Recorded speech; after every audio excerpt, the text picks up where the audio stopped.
إن الحمد لله نحمده ونستعينه ونستغفره ونؤمن به ونتوكل عليه ونعوذ بالله من شرور أنفسنا ومن سيئات أعمالنا من يهده الله فلا مضل له ومن يضلله فلا هادي له أشهد أن لا إله إلا الله وحده لا شريك له وأشهد أن محمدًا عبده ورسوله اللهم صل على محمد وعلى آل محمد وبارك وسلم عليه أما بعد فإن خير الحديث كتاب الله وخير الهدي هدي محمد صلى الله عليه وسلم وشر الأمور محدثاتها وكل محدثة بدعة وكل بدعة ضلالة وكل ضلالة في النار أعوذ بالله السميع العليم من الشيطان الرجيم بسم الله الرحمن الرحيم كنتم خير أمة أخرجت للناس تأمرون بالمعروف وتنهون عن المنكر وتؤمنون بالله وقال الله عز وجل في مقام آخر الذين آتيناهم الكتاب يعرفونه كما يعرفون أبناءهم وإن فريقا منهم ليكتمون الحق وهم يعلمون الحق من ربك فلا تكونن من الممترين. حمد و ثنا اللہ عز و جل کے لیے، درود و سلام امام الانبیاء سید الاولین والآخرین میرے اور آپ کے آقا و مولا حضرت محمد الرسول اللہ صلی اللہ علیہ وسلم کی ذات بابرکات کے لیے.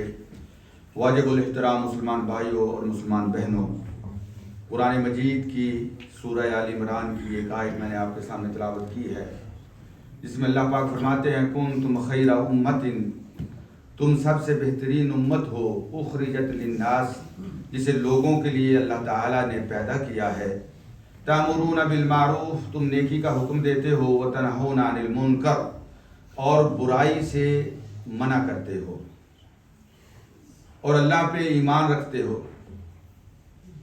اور دوسری آیت جو ہے وہ سورہ بقرہ کی میں نے پڑھی، جس میں اللہ پاک فرماتے ہیں کہ الذین آتیناہم الکتاب، جنہیں ہم نے کتاب دی ہے، وہ نبی اکرم صلی اللہ علیہ وسلم کو جانتے ہیں، اس طرح جانتے ہیں کہ ما یعرفون ابناءہم، جس طرح اپنے بچوں کو، اپنی اولاد کو جانتے ہیں. وَإِنَّ فَرِيقًا مِّنْهُمْ لَيَكْتُمُونَ الْحَقَّ وَهُمْ يَعْلَمُونَ، اور پھر ان میں سے ایک گروہ ایسا ہے جو حق کو چھپاتا ہے اور اسے اس کا پتہ ہے، اسے اس کا علم ہے کہ یہ حق ہے. الحق من ربک، حق جو ہے وہ تیرے رب کی طرف سے ہے. فلا تکونن من الممترین، تو شک کرنے والوں میں شامل نہ ہو جا.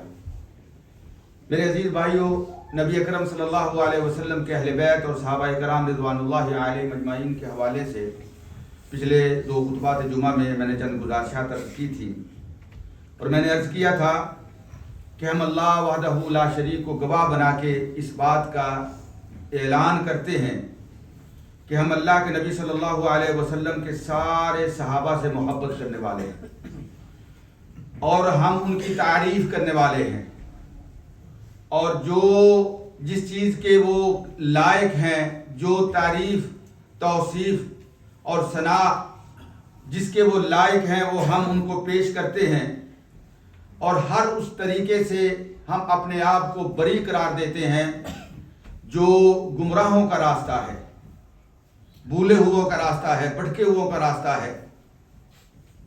اور وہ جو بھٹکے ہوئوں کا راستہ ہے وہ کون سا راستہ ہے؟ وہ 2 راستے ہیں. ایک طریق الروافض، رافضیوں کا راستہ ہے، اور دوسرا طریق النواسب، ناسبیوں کا راستہ ہے. اب یہ 2 گروہ ہیں، اہل بیت اور صحابہ کرام رضوان اللہ علیہ مجمعین کے بارے میں، اور تیسرا گروہ جو ہے وہ اہل سنہ والجماع کا، جس طرح پچھلے خطبہ جمعہ میں نے چند گزارشات عرض کی تھی کہ ہم اللہ کے نبی صلی اللہ علیہ وسلم کے سارے اہل بیت کا احترام کرتے ہیں اور ان کے پیار اور ان کی محبت اور ان کے احترام کو اپنے ایمان کی شرط قرار دیتے ہیں، اور جس کسی نے ذرہ برابر بھی ان کو دکھ دیا ہے، ان کو تکلیف دی ہے، اس سے برات کا اعلان کرتے ہیں، اور جو ان کی شہادت میں یعنی ملوث تھا یا اس نے ان لوگوں کی مدد کی جنہوں نے حضرت حسین رضی اللہ تعالیٰ عنہ کو شہید کیا، یا ان کی شہادت پہ وہ خوش ہے، تو ہم کہتے ہیں کہ اس پہ اللہ کے رسول کی، اللہ کے فرشتوں کی، کائنات کی ہر چیز کی اللہ تعالیٰ کی لعنتیں برسے اس کے اوپر، اس کی کوئی نیکی قبول نہ ہو۔ اور اسی طریقے سے صحابہ کرام رضوان اللہ علیہم اجمعین کی جب ہم بات کرتے ہیں تو میں نے آپ کو بتایا ہے کہ دو گروہ ہیں۔ ایک گروہ جو ہے وہ ناسبیوں کا ہے، اور ناسبی وہ لوگ ہیں جو اہل بیت کے ساتھ بغض رکھتے ہیں، ان سے نفرت کرتے ہیں، ان سے دشمنی رکھتے ہیں، ہمارا ان کے ساتھ بھی کوئی تعلق نہیں، وہ بھی اللہ کے ہاں ملعون ہیں۔ اور دوسرا گروہ جو ہے وہ رافضیوں کا ہے، اور رافضی وہ ہیں جو صحابہ کرام رضوان اللہ علیہم اجمعین کو گالیاں دیتے ہیں، اور وہ اہل بیت کے بارے میں غلو سے کام لیتے ہیں، وہ چیزیں اہل بیت کے بارے میں بیان کرتے ہیں جو اہل بیت کے اندر موجود ہی نہیں ہیں۔ تو ہمارا ان دونوں گروہوں سے کوئی تعلق نہیں ہے۔ اور میں یہ بات زیادہ زور دے کے کیوں کہہ رہا ہوں؟ اس لیے کہہ رہا ہوں کہ ہم میں سے بہت سے لوگ ایسے ہیں جو کوشش نہیں کرتے، پڑھتے نہیں ہیں، لیکن ادھر ادھر سے سن کے اپنا ایک ذہن بنا لیتے ہیں، اور اس ذہن کے اندر صحابہ کرام رضوان اللہ علیہم اجمعین کی توقیر، عزت اور احترام نہیں ہوتا۔ وہ صحابہ کرام رضوان اللہ علیہم اجمعین کے بعد صحابہ کے ایمان کے منکر ہو جاتے ہیں۔ تو یہ بات بڑی ایمان کے ساتھ تعلق رکھنے والی ہے، اور اسی کے اوپر ہماری نجات ہے۔ تو میرے عزیز بھائیوں، نبی اکرم صلی اللہ علیہ وسلم کے جو صحابہ کرام ہیں، ان کے بارے میں کبھی بھی تاریخی روایات کا ہمیں سہارا نہیں لینا چاہیے۔ جو اللہ کے قرآن میں ہے، آپ نے سنی ہے آیات، جو نبی اکرم صلی اللہ علیہ وسلم کی صحیح حدیث ہیں، ہمیں وہ کافی ہیں ان کی عزت اور ان کے احترام کے لیے۔ تاریخ کی کتابوں میں اگر ہم جاتے ہیں تو وہ 3 قسم کی چیزیں ہوتی ہیں۔ ایک چیز یہ ہے کہ ہر گروہ نے اپنے اپنے ذہن کے مطابق جو ہے وہ تاریخی روایتیں گھڑی ہیں، اس نے خود سے ان کو تیار کیا ہے۔ اگر کوئی رافضی تھا تو اس نے جو ہے وہ صحابہ کرام رضوان اللہ علیہم اجمعین کی توہین کی ہے، اگر کوئی ناسبی تھا تو اس نے اہل بیت کی توہین کی ہے۔ تو یہ جو روایات، تاریخی روایات ہیں، ان کے بارے میں آپ یہ بات یاد رکھیے، یا تو یہ بالکل من گڑت ہیں، جھوٹ ہیں، ان کی کوئی بنیاد ہی نہیں ہے، اور یا اگر کوئی تھوڑی بہت کہیں سے کوئی تھوڑی بہت چیز تھی تو اس کو اتنا بڑھا دیا گیا یا کم کر دیا گیا، اور جو اصل مقصد تھا، جو اصل مفہوم تھا، اس کو تبدیل کر دیا گیا، یا یہ کیا گیا۔ اور جو تیسرا موقف ہے ان روایات کے بارے میں، اگر یہ روایات اگر ہم ان کو صحیح بھی تسلیم کر لیں کہ یہ صحیح بھی ہیں، تو صحابہ کرام رضوان اللہ علیہم اجمعین کا جو معاملہ ہے میرے عزیز بھائیوں، وہ یہ ہے کہ صحابہ کرام رضوان اللہ علیہم اجمعین جو تھے وہ بشر تھے، انسان تھے، انسانوں سے خطا ہو جاتی ہے، لیکن اس کے ساتھ وہ اللہ کے نبی کے صحابہ تھے۔ اللہ کے نبی صلی اللہ علیہ وسلم نے جو اپنے نبی کو صحابہ دیے، وہ حضرت نوح علیہ السلام کے صحابہ سے افضل تھے، حضرت موسیٰ علیہ السلام کے جو نقباء تھے ان سے افضل تھے، حضرت عیسیٰ علیہ السلام کے جو حواری تھے ان سے افضل تھے۔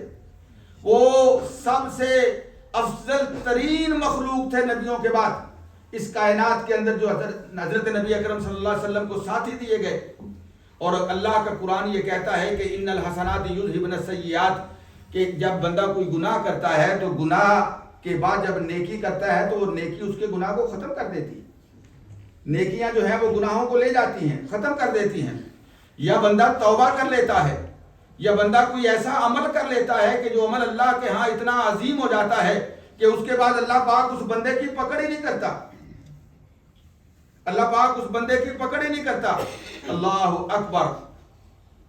انشاءاللہ میں یہ بات کرتا ہوں آپ کے سامنے، تو ہمیں صحابہ کرام رضوان اللہ علیہم اجمعین کے بارے میں عقیدہ یہ رکھنا چاہیے کہ ان لوگوں نے معاملات کے اندر اجتہاد کیا، جو آج بڑھا چڑھا کے پیش کیے جاتے ہیں نا، ان میں انہوں نے اجتہاد کیا، اور جو مجتہد ہوتا ہے یا وہ مصیب ہوتا ہے، یعنی اپنے اجتہاد کے اندر اللہ تعالیٰ اس کو توفیق دیتا ہے، اس کا اجتہاد جو ہے وہ درست ہوتا ہے، اور بسا اوقات اس کا اجتہاد غلط بھی ہو جاتا ہے۔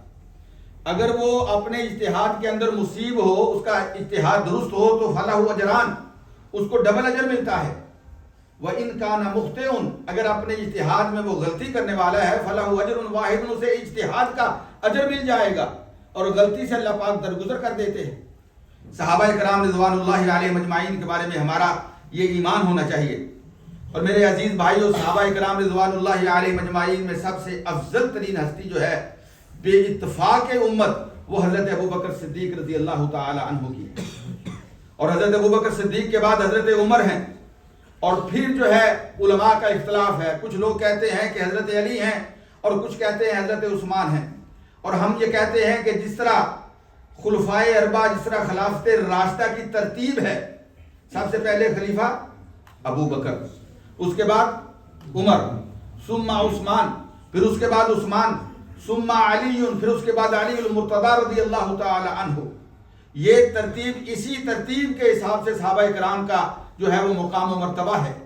لیکن اگر کہتا ہے نہیں، ہم حضرت علی کو حضرت عثمان پہ فضیلت دیتے ہیں، تو کوئی ایسی بات نہیں، کوئی ایسی بات نہیں۔ اس بات سے وہ اہل سنہ والجماعہ کے دائرہ سے خارج نہیں ہو جاتا، کوئی ایسی بات نہیں۔ اس میں علماء کا جو ہے وہ موقف جو ہے وہ کھلا ہوا ہے۔ اور عزیز بھائیوں اور دوستو، اس کے بعد جو ہے وہ عشرہ مبشرہ ہیں، عشرۃ مبشرۃ بالجنہ، جن کو نبی اکرم صلی اللہ علیہ وسلم نے اپنے زبان وحی کے ساتھ جنت کی بشارت دی۔ اللہ اکبر۔ ہمارے جو نوجوان ہیں، ان سے آپ پوچھیں، جہاں ان کی دلچسپی ہوتی ہے، کوئی کرکٹ کے ساتھ دلچسپی رکھتا ہے، کوئی فٹ بال کے ساتھ، کوئی اور کسی معاملے میں، تو آپ اس سے پوچھیں، ماشاءاللہ بڑے ہمارے پاس نالج ہوتا ہے، بچوں کے پاس بڑا علم ہوتا ہے، اور ان کے وہ جو ریکارڈز ہوتے ہیں وہ اس کو ازبر ہوتے ہیں، زبانی یاد ہوتے ہیں، پوچھ لیں آپ سے اس سے۔ اور ہمارے اپنے بزرگ جو ہیں بوڑھے، کئی جو ہے وہ مانچسٹر سٹی کی ایک چھوٹی چھوٹی بات کو اس کو یاد ہوتی ہے، کوئی مانچسٹر یونائیٹڈ کی تعریفیں کر رہا ہوتا ہے، کوئی فلاں فٹ بال کلب کی تعریفیں کر رہا ہوتا ہے۔ اگر کسی کو پوچھو کہ عشرۃ مبشرۃ بالجنہ، وہ خوش قسمت 10 صحابہ کون سے ہیں جن کو اللہ کے نبی نے اپنی زبانیں وحی کے ساتھ جنت کی بشارت دی، میں یقین سے کہتا ہوں کہ بہت کم لوگ ہوں گے جن کو اس کا علم ہوگا۔ یہ ہے ہماری دینی تعلیم کا، ہمارے دینی سورسز کا جو ہے یہ ہمارا معیار ہے۔ عزیز بھائیو دوستو، عشرۃ مبشرۃ بالجنہ میں پہلے 4 خلفاء، اور اس کے بعد ایک شاعر نے بڑی ایک بیت کے اندر، ایک شعر کے اندر ان کو بیان کیا ہے۔ شاعر کہتا ہے کہ سعید و سعد و ابن عوف و طلحہ و عامر فہر و زبیر الممدح، کہ یہ وہ 4 خلفاء کے علاوہ یہ وہ صحابہ ہیں، حضرت سعد بن ابی وقاص، حضرت سعید بن زید بن عمر بن نفیل، حضرت عامر، حضرت زبیر، اور اس کے بعد حضرت ابو عبیدہ الجراح، حضرت عبد الرحمن بن عوف، یہ طلحہ بن عبید اللہ، یہ سارے عشرۃ مبشرۃ بالجنہ ہیں۔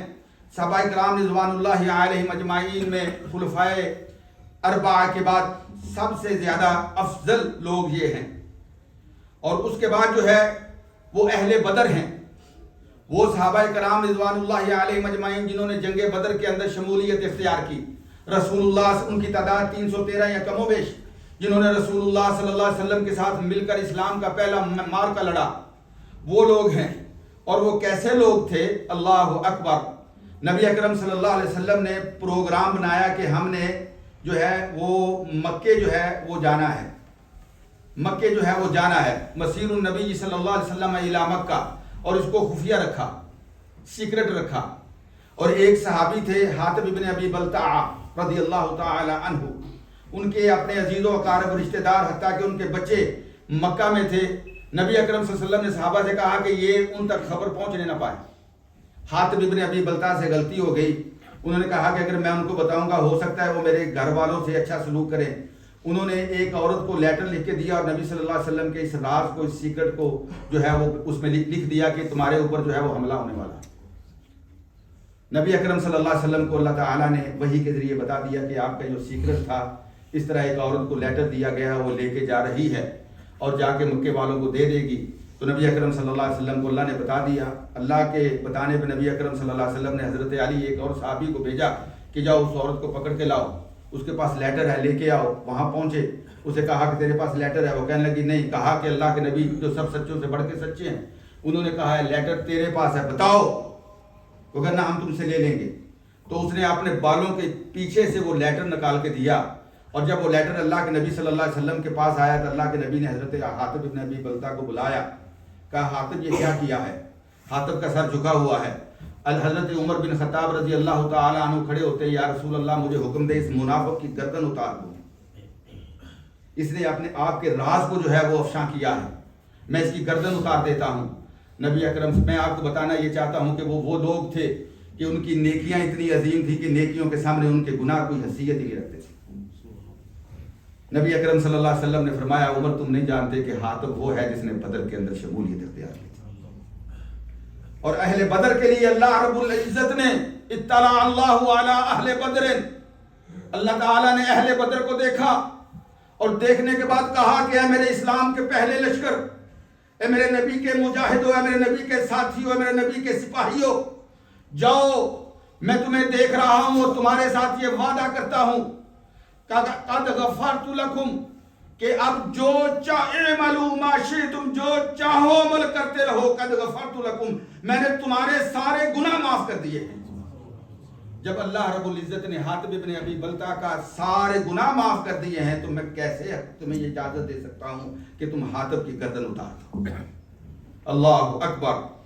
میرے عزیز بھائیوں، یہ وہ لوگ تھے، اور پھر اس کے بعد اہل احد ہیں، اور اس کے بعد وہ صحابہ ہیں جنہوں نے نبی اکرم صلی اللہ علیہ وسلم کے ہاتھ پہ درخت کے نیچے بیٹھ کے بیعت رضوان جسے کہا جاتا ہے وہ بیعت کی تھی، جس کا قرآن نے تذکرہ کیا ہے، لَقَدْ رَضِيَ اللَّهُ عَنِ الْمُؤْمِنِينَ إِذْ يُبَايِعُونَكَ تَحْتَ الشَّجَرَةِ فَعَلِمَ مَا فِي قُلُوبِهِمْ فَأَنزَلَ السَّكِينَةَ عَلَيْهِمْ وَأَصَابَهُمْ فَتْحًا قَرِيبًا وَمَغَانِمَ كَثِيرَةً يَأْخُذُونَهَا وَكَانَ اللَّهُ عَزِيزًا حَكِيمًا۔ یہ وہ لوگ ہیں جنہوں نے رسول اللہ صلی اللہ علیہ وسلم کے ساتھ بیعت رضوان کی تھی، اور اسی طریقے سے علماء کرام نے صحابہ کرام رضوان اللہ علیہ مجمعین کے 12 طبقے بیان کیے ہیں، یعنی 12 ان کے طبقات ہیں، 12 ان کے لیول ہیں صحابہ کرام رضوان اللہ علیہ مجمعین کے۔ یہ چیزیں یاد رکھنے والی ہیں، یہ نالج والی چیزیں ہیں، یہ یاد رکھنے والی ہیں۔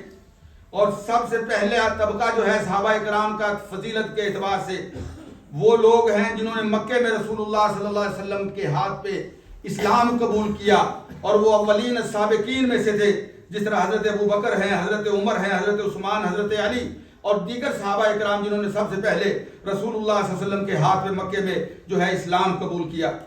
اور اس کے بعد جو ہے وہ گروہ ہے دار الندوہ، جو دار ندوہ کے اندر بیٹھ کر اللہ کے نبی صلی اللہ علیہ وسلم کے دروس سنا کرتے تھے، اور دار ندوہ کی مجلسوں میں اللہ کے نبی صلی اللہ علیہ وسلم کے ساتھ شریک ہوا کرتے تھے۔ اور اس کے بعد تیسرا گروہ جو ہے المہاجرۃ الی الحبشہ، جنہوں نے سب سے پہلے ہجرت کی حبشے کی طرف، اور اس کے بعد وہ لوگ ہیں کہ جنہوں نے مدینے سے آ کر رسول اللہ صلی اللہ علیہ وسلم پہ کا کلمہ پڑھا اور آپ کے ہاتھ پہ بیعت کی، اور یہ وہ لوگ ہیں جن کو کہتے ہیں العقبۃ الاولی، جنہوں نے پہلے عقبہ کے اندر رسول اللہ صلی اللہ علیہ وسلم کے ہاتھ پہ مدینے سے آ کے بیعت کی۔ اور اس کے بعد وہ لوگ ہیں جنہوں نے عقبہ ثانیہ میں رسول اللہ صلی اللہ علیہ وسلم کا کلمہ پڑھا اور آپ کے ہاتھ پہ بیعت کی۔ اور اس کے بعد جو ہے اول المہاجرین الذین واصلوا الی رسول اللہ، وہ مہاجرین جو اللہ کے نبی صلی اللہ علیہ وسلم کے پاس پہنچے، اور اللہ کے نبی صلی اللہ علیہ وسلم مکے سے ہجرت کر کے مدینے پہنچے، اور سب سے پہلے اللہ کے نبی صلی اللہ علیہ وسلم نے مدینہ پہنچنے پر سب سے پہلا جو کام کیا وہ مسجد قباء کی تعمیر تھی، اور یہ ہجرت کر کے اللہ کے رسول صلی اللہ علیہ وسلم کے پاس آئے، اور اس وقت اللہ کے رسول صلی اللہ علیہ وسلم مسجد قباء کی جو ہے وہ تعمیر فرما رہے تھے۔ اور اس کے بعد اہل بدر ہیں، رسول اللہ صلی اللہ علیہ وسلم نے جس طرح ان کے بارے میں ارشاد فرمایا کہ اللہ نے ان کے سارے گناہ معاف کر دیے، اور ان کے بعد وہ مہاجر ہیں الذین ہاجروا بین بدر والحدیبیہ، جو بدر، جنگ بدر اور حدیبیہ کے درمیان جنہوں نے ہجرت کی، اور نمبر 9 طبقہ جو ہے اہل بیت رضوان الذین نزل فیہم لقد رضی اللہ، وہ لوگ ہیں جن کے بارے میں قرآن کی سورہ فتح کی آیت نازل ہوئی جن کو بیت رضوان والے کہتے ہیں۔ اور اس کے بعد 10واں گروہ جو ہے وہ صحابہ اکرام کا وہ ہے المہاجرون بین الحدیبیہ والفتح، جو صلح حدیبیہ اور مکہ فتح کے درمیان، فتح مکہ کے درمیان جو نبی اکرم صلی اللہ علیہ وسلم کے پاس اسلام قبول کر کے ہجرت کر کے آئے، اور ان میں حضرت خالد بن ولید، حضرت عمر بن عاص، حضرت ابو ہریرہ اور بہت سے کثیر صحابہ اکرام رضوان اللہ علیہ مجمعین کی تعداد تھی۔ اور اس کے بعد 11واں طبقہ جو ہے، 11واں گروہ جو ہے صحابہ اکرام کا، وہ ہے ہم الذین اسلموا یوم الفتح، کہ جنہوں نے مکہ جب فتح ہوا، فتح مکہ کے موقع پہ جو رسول اللہ صلی اللہ علیہ وسلم کلمہ پڑھا اور آپ پہ جو ہے وہ ایمان لے کے آئے، اور یہ قریش کی بہت بڑی جماعت تھی۔ اور 12واں طبقہ جو ہے صحابہ اکرام کا، وہ چھوٹے چھوٹے بچے تھے، اپنی عمر کے وہ چھوٹے چھوٹے بچے تھے جنہوں نے رسول اللہ صلی اللہ علیہ وسلم کو فتح مکہ کے موقع پر دیکھا، یا رسول اللہ صلی اللہ علیہ وسلم کو حجۃ الوداع کے موقع پر دیکھا، اور وہ صحابہ اکرام رضوان اللہ علیہ مجمعین جو اپنی عمر کے بالکل بچے تھے اس وقت، اور ان میں اللہ اکبر حضرت سعید بن یزید رضی اللہ تعالی عنہ، حضرت عبداللہ ابن ثعلبہ رضی اللہ تعالی عنہ، یہ دونوں اللہ کے نبی کے پاس آئے، اللہ کے نبی نے دونوں بچوں کو اپنے سینے سے لگایا، ان کے لیے خیر کی دعا کی، اور ان میں حضرت ابو طفیل عامر بن واصلہ اللیثی رضی اللہ تعالی عنہ، حضرت وہب بن عبداللہ اور دیگر صحابہ اکرام رضوان اللہ علیہ مجمعین۔ اور یہاں پہ میں آپ کو یہ بات بتاؤں کہ حضرت ابو طفیل عامر بن واصلہ رضی اللہ تعالی عنہ یہ مکے کے رہنے والے تھے، بچے تھے، انہوں نے رسول اللہ صلی اللہ علیہ وسلم کو حجۃ الوداع کے موقع پہ بیت اللہ کا طواف کرتے ہوئے دیکھا، اور یہ وہ صحابی تھے جو صحابہ میں سے سب سے آخر میں اللہ کو پیارے ہوئے 110 ہجری میں، اور بعض روایت میں آتا ہے کہ 100 ہجری کے اندر ان کا جو ہے وہ انتقال ہوا۔ یعنی یہ وہ 12 طبقات ہیں صحابہ کرام رضوان اللہ علیہ مجمعین کے۔ میرے عزیز بھائیوں، صحابہ کرام رضوان اللہ علیہ مجمعین کے یہ طبقات، ان کی یہ باتیں، ان کی یہ سیرت، بعض لوگ جو ہے ہو سکتا ہے ان کے دل پہ یہ ناگوار گزرتا ہو کہ کیا یہ موضوع لے کے بیٹھ جاتے ہیں، صحابہ صحابہ صحابہ صحابہ، ہر وقت یہی بات کہتے ہیں۔ آئیے میں ذرا آپ کے ایمان کو بڑھاتا ہوں، تصور میں لائیے، آپ وہ خوش قسمت لوگ ہیں، اللہ اکبر، کہ آپ کے پاس ایک سند ہے، آپ کے پاس ایک چین ہے، وہ چین آپ کو کہاں تک لے کے جاتی ہے۔ جب میں حضرت امام مسلم رحمۃ اللہ تعالی علیہ کی صحیح مسلم سے کوئی حدیث بیان کرتا ہوں، یا صحیح بخاری سے کوئی حدیث بیان کرتا ہوں، تو وہ صحیح بخاری اور صحیح مسلم سے جب روایت بیان کی جاتی ہے تو امام مسلم کس کے شاگرد ہیں؟ امام بخاری کے۔ امام بخاری کس کے شاگرد ہیں؟ امام احمد ابن حنبل کے۔ امام احمد ابن حنبل کس کے شاگرد ہیں؟ امام شافعی رحمۃ اللہ تعالی علیہ کے۔ امام شافعی کس کے شاگرد ہیں؟ امام مالک کے رحمۃ اللہ تعالی علیہ۔ امام مالک کس کے شاگرد ہیں؟ امام نافع رحمۃ اللہ تعالی علیہ کے۔ امام نافع کس کے شاگرد ہیں؟ امام عارج رحمۃ اللہ تعالی علیہ کے۔ امام عارج کس کے شاگرد ہیں؟ حضرت ابو ہریرہ رضی اللہ تعالی عنہ کے۔ حضرت ابو ہریرہ کس کے شاگرد ہیں؟ محمد الرسول اللہ صلی اللہ علیہ وسلم کے۔ محمد الرسول اللہ وہ پاک باز ہستی ہے کہ جن کے سینے میں حضرت جبریل امین اللہ کی وحی لے کے آتے ہیں، اور حضرت جبریل امین وحی کہاں سے لیتے ہیں؟ اللہ رب العالمین سے۔ آپ وہ لوگ ہیں، لیکن جب حق کا انکار کیا جائے، جب حق کا انکار کیا جائے، صرف ایک ہی بات لوگوں کو سنائی جائے، نبی اکرم صلی اللہ علیہ وسلم کا روضہ اطہر آپ ذرا تصور میں لائیں کہ نبی اکرم صلی اللہ علیہ وسلم کے ساتھ کون لوگ لیٹے ہوئے ہیں، فوراً آپ جان جائیں کہ ابو بکر و عمر رضی اللہ تعالی عنہما۔ آئیے میں آپ کو کربلا لے کے جاتا ہوں، حضرت حسین رضی اللہ تعالی عنہ کا روضہ آپ نے بڑی مرتبہ سنا ہوگا۔ لوگ جو ہیں وہ بات کرتے ہیں، میں بات ہی کہوں گا، میں بکواس نہیں کہتا لیکن ہے بکواس۔ لوگ بکواس کرتے ہیں علی اصغر علی اکبر علی اصغر علی اکبر علی اکبر علی اصغر، نام لینے کی توفیق نہیں ہوتی۔ آئیے میں حضرت حسین کے روضے پہ آپ کو لے کے جاتا ہوں۔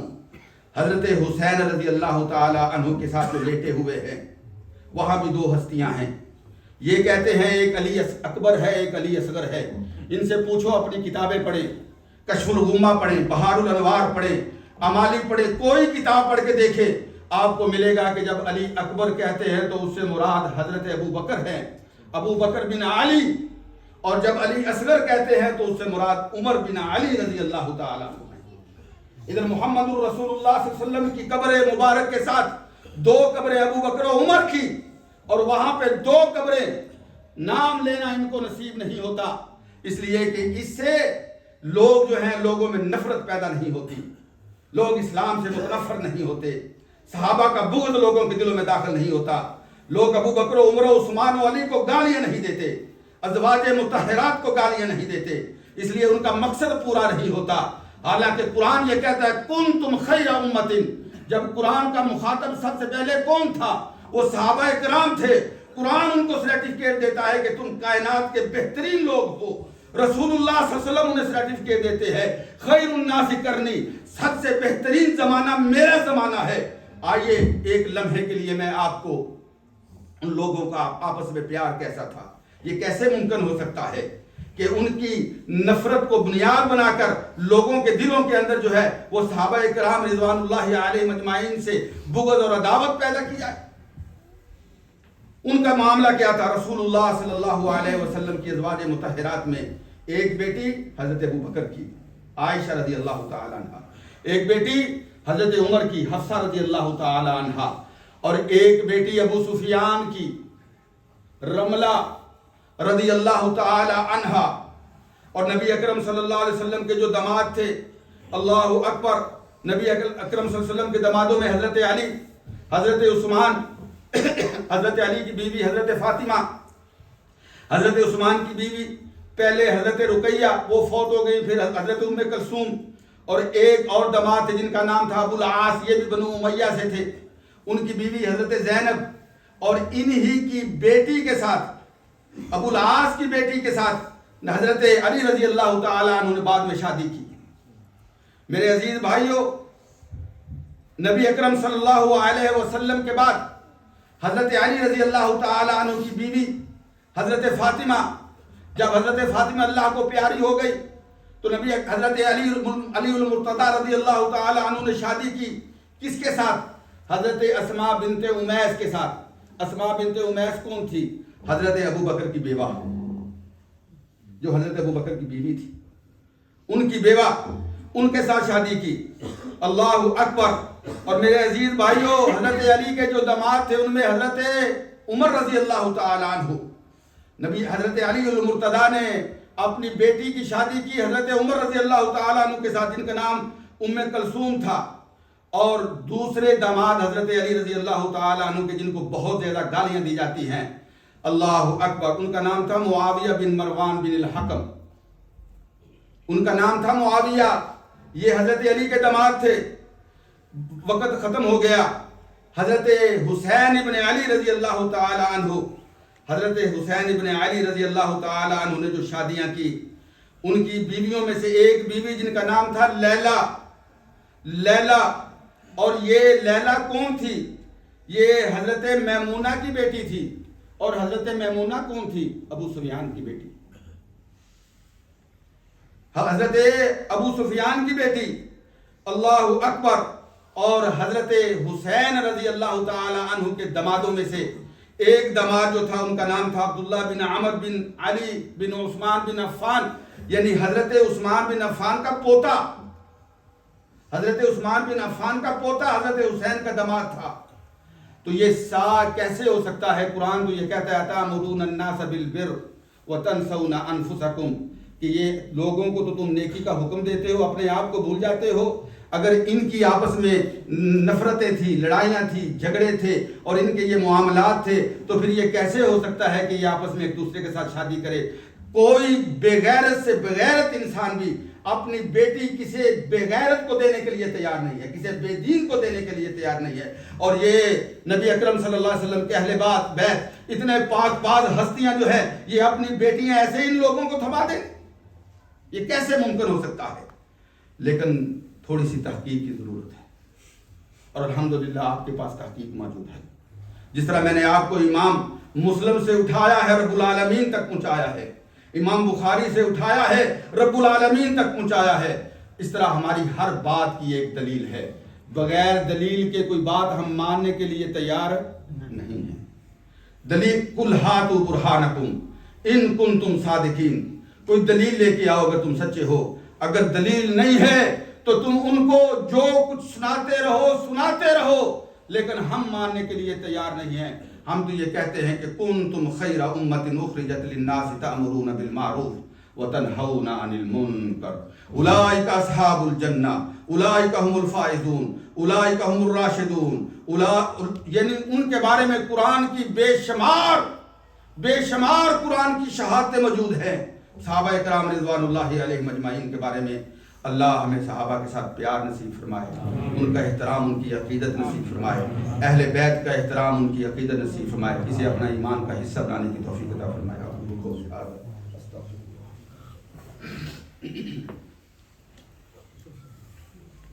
الحمدللہ رب العالمین والعاقبۃ للمتقین والصلاة والسلام علی سید الانبیاء والمرسلین محمد وعلی آلہ واصحابہ ومن تبعہم بإحسان الی یوم الدین. ان اللہ وملائکتہ یصلون علی النبی یا ایھا الذین آمنوا صلوا علیہ وسلموا تسلیما. ایک دو اعلان ہیں. ایک ہمارے بھائی عامر صاحب کے بیٹے جو ہیں، ابھی مجھے پتہ چلا، میں نے میسج پڑھا ہے سہیل بھائی کا، وہ سخت بیمار ہیں، ہاسپٹل میں ہیں. انہوں نے دعا کی درخواست کی ہے، اللہ تعالیٰ اس پہ زیان کو جو ہے صحت کاملہ عاجلہ عطا فرمائے، اس کی عمر میں اللہ برکت عطا فرمائے. اور ایک اور میرے بھائی ہیں، یمن سے تعلق ہے ان کی بیوی کا ابھی تھوڑی دیر کے بعد آپریشن ہے، آپریشن تھیٹر میں لے کے جا رہے ہیں. انہوں نے دعا کی درخواست کی ہے، اللہ تعالیٰ اس ہماری بہن کی بھی حفاظت فرمائے، اسے صحت کاملہ عاجلہ عطا فرمائے. ایک اور بھائی ہیں، انہوں نے اپنی وائف کے بارے میں بتایا ہے کہ ان کا کوئی جو ہے وہ برین کا مسئلہ ہے، اللہ تعالیٰ اس کو بھی صحت کاملہ عاجلہ عطا فرمائے. اور ایک درخواست جو ہے وہ دعائے مغفرت کے لیے ہے. ہمارے بہت ہی پیارے ساتھی بھائی نعیم صاحب، بھائی عارف صاحب، جن کی والدہ کے لیے ہم پہلے دعائیں کرتے تھے کہ اللہ پاک انہیں صحت کاملہ عاجلہ عطا فرمائے، لیکن اللہ نے اپنے حکم سے، اپنی رضا سے ان کو اپنے پاس بلا لیا. اللہ تعالیٰ اب ان کی مغفرت فرمائے، اللہ ان کی قبر کو جنت کا باغیچہ بنائے، ان کے جو لواحقین ہیں ان کے لیے ان کو صدقہ جاریہ بنائے، اور اللہ پاک جو ہے ہم سب کے جتنے بھی فوت شدہ ہیں سب کی مغفرت فرمائے. ربنا اغفر لنا ولإخواننا الذين سبقونا بالإيمان ولا تجعل في قلوبنا غلا للذين آمنوا ربنا إنك رؤوف رحيم. یا شافی الامراض اشف امراضنا وامراض المسلمین، اللہم اشفہم بشفائک، اللہم داوہم بدوائک، اللہم احفظہم کما تحفظ عبادک الصالحین. اذہب الباس رب الناس واشف انت شافی لا شفاء الا شفاؤک شفاء لا یغادر سقما. عباد اللہ رحمکم اللہ، ان اللہ یامر بالعدل والإحسان وإیتاء ذی القربى وینہی عن الفحشاء والمنکر ولذکر اللہ اکبر واللہ یعلم ما تصنعون. اقم الصلاۃ.